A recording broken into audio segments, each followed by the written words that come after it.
Bismillahirrahmanirrahim. Assalamu alaikum everyone. So first of all introduce myself. My name is Mohammad Akib. My roll number is 38, section A, BBA 20. So my presentation topic is elements of accounting, subject financial accounting. So there are five main accounts: acids, liability, honour equity, revenue and expense. मतलब मैं आपको इसमें बताऊंगा अपनी presentation में कि elements of accounting कितने हैं और कौन कौन से हैं, और उसको मैं डिफाइन भी करूंगा। So there are five main accounts. जो हमारे मेन अकाउंट्स हुए हैं फाइव हैं: एसिड्स हैं, लाइबिलिटी है, ऑनर इक्विटी है, रेवेन्यू है, एक्सपेंस है। सो आते हैं first of all into assets की तरफ। What is assets? एसिड्स क्या है?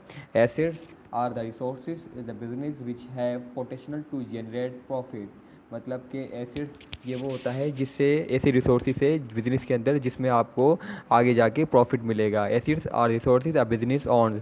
बिजनेस एसिड्स ये है जो हमारे बिजनेस के अंदर इस्तेमाल होते हैं, ठीक है। उसके बाद assets are the economic resources that are the owned by business and are expected to future to benefits future operation. In most cases the benefits to future operation comes from positive future cash flows।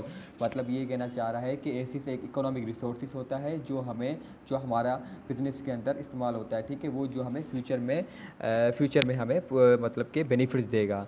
Like acids क्या होता है, मैं आपको example के साथ समझाता हूँ। आपका एक दुकान है, आपकी एक बिजनेस आप चला रहे हैं। फॉर एग्जांपल आपकी ग्रोसरी शॉप है, ठीक है। आपकी ग्रोसरी शॉप के अंदर जो प्रोडक्ट पड़े हुए हैं वो आपका एसिड्स हैं, ठीक है। जितने भी आपका टोटल प्रोडक्ट हैं, चाहे वो 5 लाख का हो चाहे वो 10 लाख का, वो टोटल एसिड्स कहलाएंगे। भाई ये मेरे एसिड्स हैं, ठीक है। एसिड्स आपका घर भी हो सकता है, एसिड्स आपका हर चीज़ एसिड्स हो सकती है। भाई ये मेरा लैपटॉप है तो ये मेरा एसिड्स हैं, ये मेरा मोबाइल है भी तो ये मेरा एसिड्स हैं, मेरी कॉपी है तो मेरा एसिड्स हैं। अच्छा, इसकी एसिड्स की डेफिनेशन क्या है?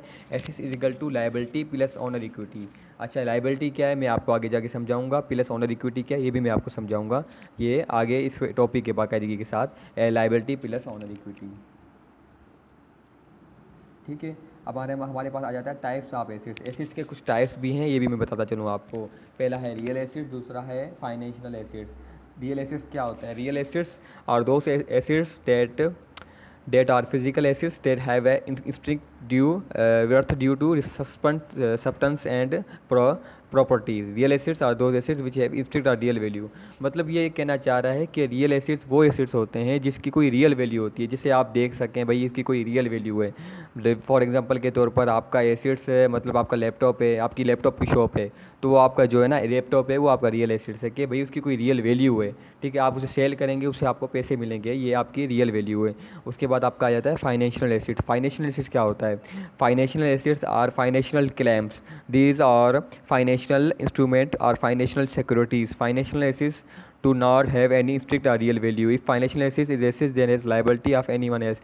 मतलब ये कहना चाह रहा है फाइनेंशियल एसेट्स वो एसेट्स होते हैं जिसमें फाइनेंशियल आपको क्लेम्स होता है, मतलब कि ये चीज़ आपको वापसी करनी है, ठीक है। कभी भी ये चीज़ आपको वापसी करनी पड़ेगी। दीज आर फाइनेंशियल इंस्ट्रूमेंट और फाइनेंशियल सिक्योरिटी, जिसे आप फाइनेंशियल इंस्ट्रूमेंट भी कहते हैं या फाइनेंशियल सिक्योरिटीज़ भी कहते हैं।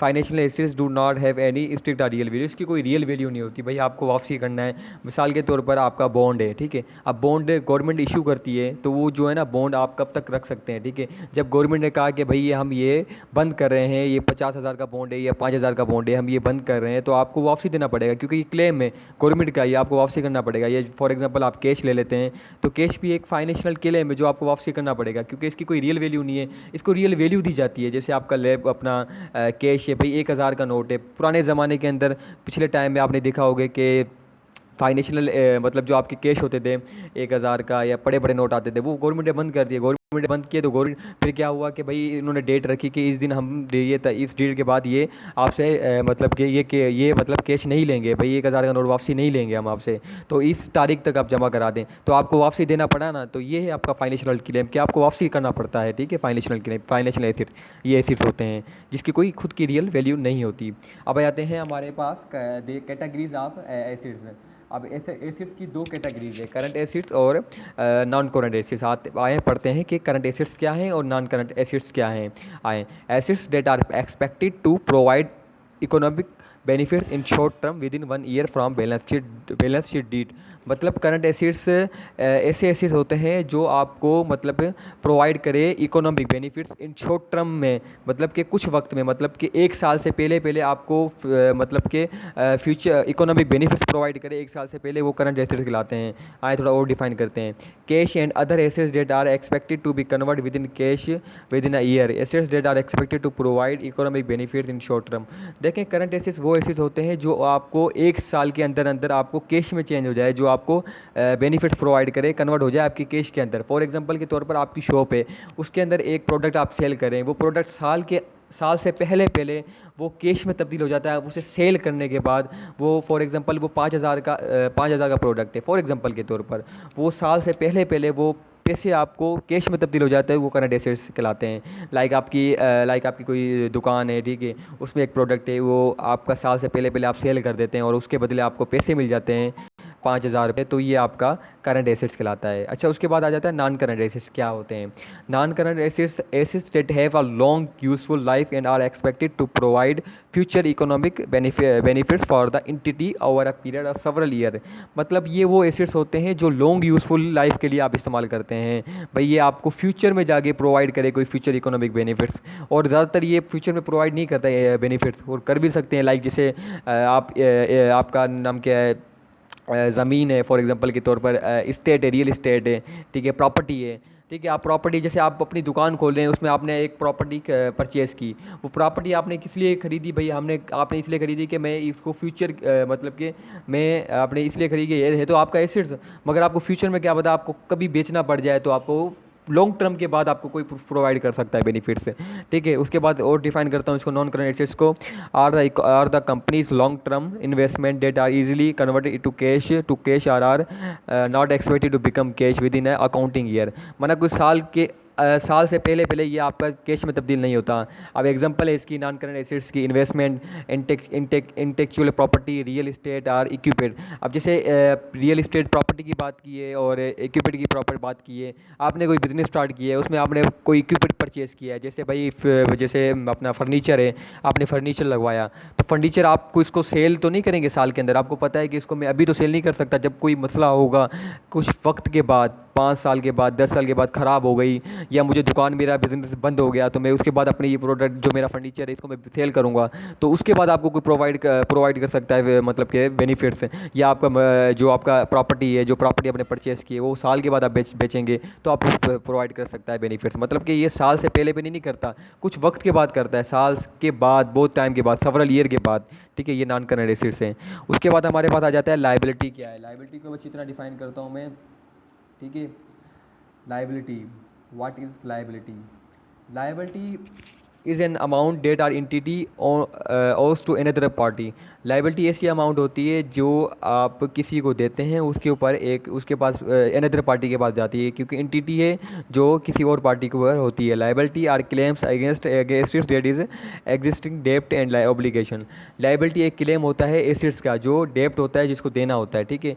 लाइबिलिटीज आर क्लेम्स अगेंस्ट जो excess debit and obligation. Liability means what we owe. मतलब लाइबिलिटी का मतलब ये होता है कि आपको क्या देना है भाई। जैसे मिसाल के तौर पर मैं आपको सिंपल बताता हूँ लाइबिलिटी क्या है।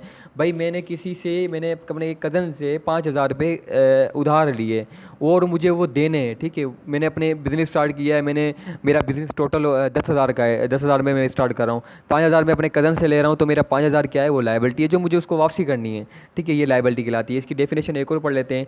Liability are any dept your company has. ये डेप्ट होता है हमारी कंपनी का,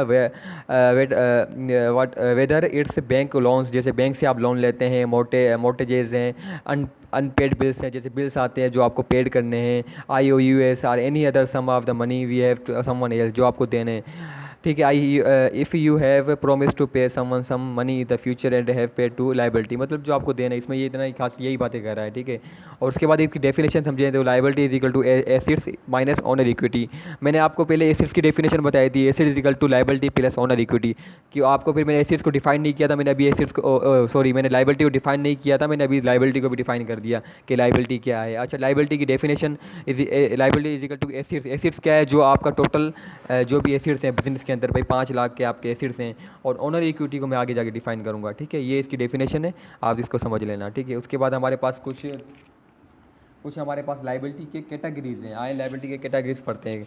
current liability, amount payable by the company with in 12 year 12 month from the balance sheet due such is bill payable, notes payable, account payable, unearned revenue, unearned revenue, accurate expense, short term loans, current portion और long term. Current liability ये वो liability होती है जो आपको 12 month से पहले पहले देनी होती है, क्योंकि यही कहना चाह रहा है amount due to paid creditors with in 12 month, मतलब 12 महीने से पहले वाले, माना 1 ईयर से पहले पहले आपको उसको देने हैं उनको, ठीक है। जैसे बिल पेबल है, जिसको बिल आपको पे करने साल के अंदर, या कोई ऐसी चीज़ अकाउंट पेबल है ये आपको पे करने, मतलब 12 ईयर से पहले पहले आप उसको पे कर देते हैं, तो ये आपका करंट लाइबिलिटी कहलाता है। जब मैंने किसी कज़न से मैंने कज़न से लाइबिलिटी ली, लोन लिया, मैंने उसको कहा कि मैं आपको 12 महीने से पहले पहले आपको वापसी कर दूंगा, तो ये मेरा करंट लाइबिलिटी है। उसके बाद नॉन करंट लाइबिलिटी क्या है? Non current liability, amount payable beyond 12 month from the balance sheet date such as mortgage payable, bonds payable, long term payable. मतलब ये वो लाइबिलिटी होती है जो आप ले लेते हैं मगर बहुत वक्त के बाद आपको पे करनी होती है। मतलब कि जैसे बॉन्ड है, भाई आपने बॉन्ड ले लिया, ठीक है, आपके पास बॉन्ड है, लाइबिलिटी तो है ना उसकी, आपको जब आप रख लेते हैं, जब जाके लगे उसके बाद आप चेंज करते हैं, ठीक है। Also known is a long term liability भी कहते हैं हम इसको, नॉन करंट लाइबिलिटी को। Are obligation listed to balance sheet due to more year, example of non current एग्जाम्पलिटी liability include long term loans and obligation from others like, ठीक है। उसके बाद हमारे पास आ जाता है ओनर इक्विटी। मैंने आपको लाइबिलिटी एसिड्स का बताया, एसिड्स क्या है उसकी डेफिनेशन भी बताई, एसिड को डिफाइन भी किया। उसके बाद मैंने आपको लाइबिलिटी का बताया, लाइबिलिटी को डिफाइन भी किया, इंशाल्लाह आपको समझ भी आया होगा। उसके बाद हमारे पास आ जाता है ओनर इक्विटी, ठीक है। ओनर इक्विटी क्या है? Owner equity is defined owner equity is defined as the proportion of the total value of the company assets that can be claimed by its owner. Sole proprietorship or partnership, it is calculated by deducting liability from total value assets. मतलब ये इसमें यही कहना चाह रहा है कि owner equity के ओनर के पास, ओनर का क्या है, ओनर की क्या है, ओनर खुद से कितने पैसे लेकर आ रहा है, खुद से कितने एसेट्स लेकर आ रहा है, ये ओनर इक्विटी कहलाता है। फॉर एग्जांपल के तौर में मैं आपको सिंपल तरीके से समझाता हूँ, इस डेफिनेशन को आप छोड़ दें, ठीक है। मैं आपको समझाता हूँ कि आपने एक बिज़नेस स्टार्ट किया है जिसकी टोटल अमाउंट है, जिसमें आप 10 लाख से स्टार्ट कर रहे हैं बिज़नेस, ठीक है। जिसमें से 8 लाख आप किसी से लाइबिलिटी माना उधार लोन लेते हैं, जिसमें से 2 लाख आपके खुद के हैं। जो खुद के हैं 2 लाख रुपए, वो आपका ओनर है, ओनर इक्विटी। मतलब जो 2 लाख रुपए ये हमारे ओनर इक्विटी है, ओनर लेकर आ रहा है इक्विटी। आप पार्टनरशिप में देखें तो 5 लाख 10 लाख का आप बिजनेस स्टार्ट कर रहे हैं, जिसमें से 5 लाख आप लेकर आ रहे हैं, 5 लाख दूसरा पार्टनर लेकर आ रहे हैं।